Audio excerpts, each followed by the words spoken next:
Every year, a bunch of Angmos come to Singapore and give out stars and awards to the food they like. But do these Angmos really know what's good local food? Do their lists mean anything? That's what I'm here to find out. Now I know what you must be thinking. What is this guy doing here? Well, that's because Michelin Guide just announced their 2026 Bib Gourmand list with 10 new stores featured. Here's one of them. Starting off at the 10th and last place on my list is Xiangyee Hunan Cuisine. They are coincidentally the only restaurant on it as well. Although they sound similar, it's not to be confused with the recently famous Xiang Hunan. Their menus are very similar though, so you can find some identical items, but prices here are almost 50% higher if you compare with Xiang's 会员价. By the way, quick spoiler here, the total bill for 2 people was $90. Even though Xiangyee also got 会员价, you cannot become a 会员 unless you spend hundreds of dollars buying their store credits. Xiang no need, you just create a free account can already. We ordered the 辣椒茄子捣皮蛋 and 辣椒炒肉. These two dishes are our usual go-tos at Xiang. Okay, I do think the food quality is a bit better here, but it just doesn't justify the much higher pricing for me. How do you find this dish? Better than the one I think the meat is like more well marinated. More flavorful, yeah. Usually it's more oily. Yeah, this is not as oily. We also ordered one of their signature dish, 辣味台蒸. I was actually very excited to try this because normally I really like this kind of meat. And hey, this dish is not cheap. It was $32.80 before the plus. But because the entire thing was swimming in chili oil, even someone who likes heavier flavors like myself will also find it hard to eat more than a few pieces. I feel like this preserved meat, if I just eat a few pieces, it'd be nice. Okay, I say so many negative things already about this place, I'll end on a positive note. The Bingzhen Douhua was very nice as a sweet dessert. Next up in 9th place, we have Tian Xing minced pork noodles. This store selling a traditional soup-style bak chor mee only opens in the evening till late night, and their noodles come in 3 different sizes. I ordered a $7 large portion and came with about 5 meatballs and handmade dumplings. The meatballs were very average in both size and taste, but the dumplings were yummy. They are substantial with a decent amount of pork meat for fillings inside, and I do like the firm and fresh texture. The wonton's pretty decent. I won't say they're super generous with the meat filling inside, but somewhat substantial amount of meat. However, the main issue for me is actually on the noodles, which are supposed to be the star of the show. They were a bit too soft, and frankly, if you blindfold me and ask me to try, right, I would have thought I was eating cup noodles. Because normally you know noodles absorb the soup that are inside, right? But because the soup itself has a pretty bland flavor profile, the noodles also end up tasting bland. Funny thing is, the only flavor that I could taste from the soup was something like MSG, so it just felt even more so like I was eating cup noodles. If I'm being very nice, I can call this hearty. If I'm not so nice, I'll just call it bland lor. I feel like I can taste some of the MSG in the soup, which I'm not really complaining. At least it gives some flavor. Actually, if they were a bit more generous with the amount of minced pork inside, I think that could have really added to the flavor profile of the noodles. Actually, it's quite funny because it's supposed to be 肉燥面, but the 肉燥 part I'm missing. Next on our list, in 8th place, we have Rajarani Thosai. And this is actually the one that I'm the most uncertain about the ranking in my list. Let me explain. I reached at noon, and unfortunately their signature masala thosai was already sold out. So I got a double egg thosai, which comes with their homemade dal, sambar and chutney. I'm a very basic prata lover, so this is my first time trying thosai. If you're like me and never had it before, just think of it like a crepe, fluffy inside and crispy edges. Never really tried thosai before. I like the texture, not much flavor to the thosai itself. It tastes a lot healthier than prata. The reason why I have this place so low on my list is my thosai was cold. Not say very cold, but it did taste like it has been left out for some time. I like it, but the main problem I have is it's just cold. I really don't like my food cold. 2 things that made me question my decision. Number 1, I'm quite sure the store was making them fresh on the spot because I was watching a few people ahead of me get their thosais before it was my turn. Number 2, the metal plate that the makcik handed to me was actually very hot. I was actually having trouble holding it with my hands because one of my hands was holding a camera and the other hand had to hold the metal plate, and I cannot like shuffle the metal plate between both hands. You get what I mean? So I'm not sure why the thosai wasn't warm, because at most the time difference between collection and to the moment I ate it was like 5 minutes. It's not like I was taking my time slowly filming and everything. But unfortunately, I just didn't really get to enjoy my, okay lah, don't say very cold, lukewarm thosai. Oh, and also I think their sauces were just a little bit too lacking. I cannot really dunk my whole thosai into them. So only you can only dab the sides like that. If I can dunk my thosai into it, right, it will be more show. Now we don't have to look very far to find the next spot on our list, because in 7th place is Yipingwei Braised Duck Kway Chap. They are located at the very same hawker center as Rajarani Thosai. A single portion Kway Chap set cost me $4.50, and it came with pig skin, intestines and tau pork. That being said, I suspect the ingredients are not fixed because when I look at the online reviews, everyone's played like different ingredients on. Mine was missing things like pork belly and braised egg. I found the kway and its broth pretty whatever lah, since the broth was bland, but I did enjoy the pig skin and intestines. Their texture is on the chewier side, so it takes more effort to chew, but in a good way. I think most of you intestine lovers will know what I mean. This pork skin is very different from the others that I've usually eaten. There's also more taste when you actually manage to chew it through. Quite good, especially if you like this slightly exotic taste. But overall, this place didn't stand out much other than it's a bit more affordable, and I think if you have a lighter palate, this place might suit you. Okay, in 6th place is probably the most controversial place in my list. On my TikTok, I get quite a lot of hate comments for this place. It's King of Laksa. This humbly named store got a lot of people queuing for it. If you get a basic laksa with no seafood ingredients, it's $6. If you add either prawn or cockles, it's $8, and if you add both like what I did, it's $10. delicious. I just want to say I'm feeling very brave today.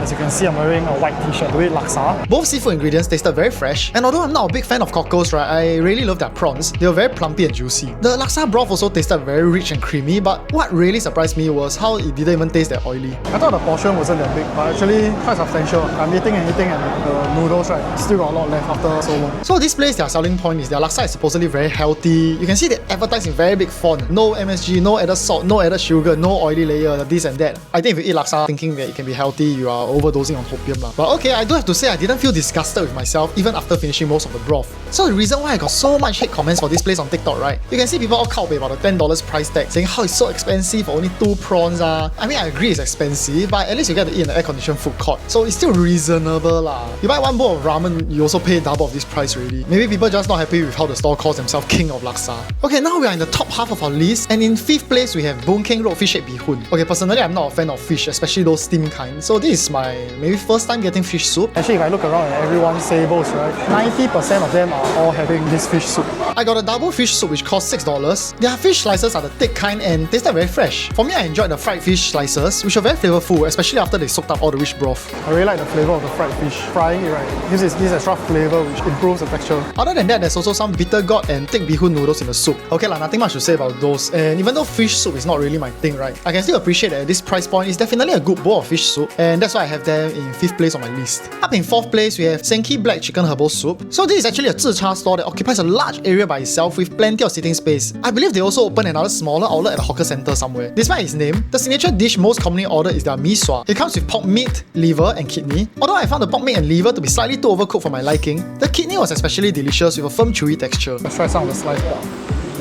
It's not bad. I think it could be more tender. Maybe just slightly overcooked. As someone who prefers their noodles to be the thick kind, right, I must say the miso was very well cooked, such that each strand has a good firm texture and it's not a flimsy or mushy kind. I was also happy to see that their soup is not a clear and watery type. The herbal flavor is quite strong, and that's how I like my soup to be. You can definitely taste the herbal taste of the soup. Almost a little bit peppery. I like my soup to be more rich and robust versus those clear soup. Small unfortunate point is that because I was there alone, I didn't get to try the other items on their menu, but I think the standard should be quite good also. Now before I announce our top 3, I want to say that I was very impressed with all 3 of these stores, and I will definitely be visiting them again. In 3rd place, and this one I really did not expect to end up this high on my list, is Hapki fried oyster omelettes. I actually had to come here twice because the first time when I reached at 10:15 PM, the auntie already cleaning the wok. Even though Google says they are open until 10:30, okay, don't trust Google. Make sure you are here before 10 PM because that's like their last order. I already had dinner right before this, so I got a small portion for $8, and although it's quite pricey, we are at Newton Circus, so overpriced food targeting tourists is kind of the norm. What isn't the norm, however, is unlike the other meh food I've had here, the oyster omelette is actually really good. Somehow the fried omelette wasn't too oily nor greasy, even though the edges are fried until they are very crispy. And speaking of which, another amazing thing is the insides of the omelette are still soft and fluffy. To me, these are trademarks of a good omelette. It's good. The main thing about fried omelette, right, is they're going to be very greasy and oily. Don't really have that much problem for this one. Although it's deep fried, there's not that much oil on them. They also give a very generous amount of oysters, and although I wouldn't say these oysters are fantastic, they're still quite juicy and fresh, so I definitely have nothing to complain about. Oh, and one last thing, I know just like how some people really hate coriander, right, there are also some out there who really love it. And if you are one of them, you'll be happy to know that they give quite a lot of coriander at the side too. Good lah, I suppose if you don't like, you can just throw them away. Moving on to number 2 on the list is Ikan Bilis Yong Tau Fu. At this traditional Yong Tau Fu store, you don't get to pick and choose the ingredients, you just tell them how many pieces you want and they'll pick for you. I suppose that is to cut short the waiting time because the queue is really very long. Actually, I'm not sure if you can tell the auntie which exact ingredient you want. It was my first time there and I was very paiseh to hold up the queue, so I just took whatever she gave me. Okay, user error aside, I got no issues with the Yong Tau Fu ingredients they gave me because they were all good. Most of them came with their homemade fish paste, which were fresh and succulent. I love the beancurd skin as well, which was really tasty and had a very good texture. So homemade ingredients, right, when they are done well, you can really taste the quality, and they also taste healthier to eat. Let's try the fried beancurd skin. This one's quite good. So together with the Yong Tau Fu, I also got a bowl of noodles, which was sprinkled with their famous Ikan Bilis toppings. To be honest, I couldn't really tell what's so special about this Ikan Bilis. I mean, it's nice lah, but okay lor, it's crispy Ikan Bilis. It's not exactly that mind-blowing. What I did find very interesting is you can see how the noodles look quite bland and boring, right? Wrong. There's a bit of sauces below, which I didn't even really notice at first, but after I stir a bit, wow, the noodles became damn salty. The noodles looks very bland, I'm gonna say this. Yeah, the noodles like the no sauce one. I don't expect to have much flavor by itself. Wow, this noodle is really very salty. I'm not kidding. Okay, I know this sounds strange because it seems like a bad thing, right? Like you find this place so salty and then you still name it as number 2, but actually I found the saltiness very addictive. But I was wondering, because most of the customers from the store, right, they are from the older generations. Their palates tend to be on the lighter side. I was thinking they were like these salty noodles, man. I don't know, maybe the auntie just spilled too much MSG into mine or something. That's why it tasted so salty. Okay, finally, we are at the number 1 spot in our list, the cream of the crop. Okay, I remember when I tried the food from this store, right, my eyes like really opened them wide and I was like, wow, seriously?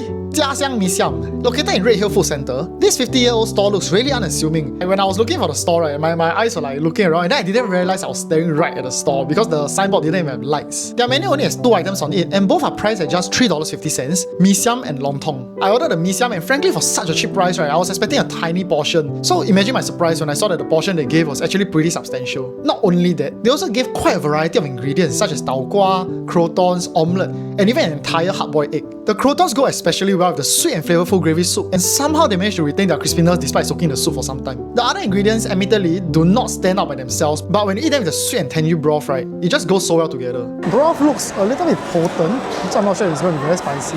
Let's give it a try. Wow, it's good. It's definitely sweeter than other mee siam I've had, but it's not cloyingly sweet. It's almost like the sweetness of a tomato. Very good taste, I love it. Just thinking about it, right, actually it's making the insides of my mouth, like you know the side of your cheeks, when you think about something very yummy and delicious, tingle a bit. And let me remind you, all this for only $3.50. That's like quite crazy in today's economy, no? And this is where I'll say like, you know, guys, please support the auntie. But frankly, I think she got more than enough customers already lah. So instead, how about you give me the support? Hit the like and subscribe button. Hit it. Hit it, hit it, hit it, hit it, hit it, hit it.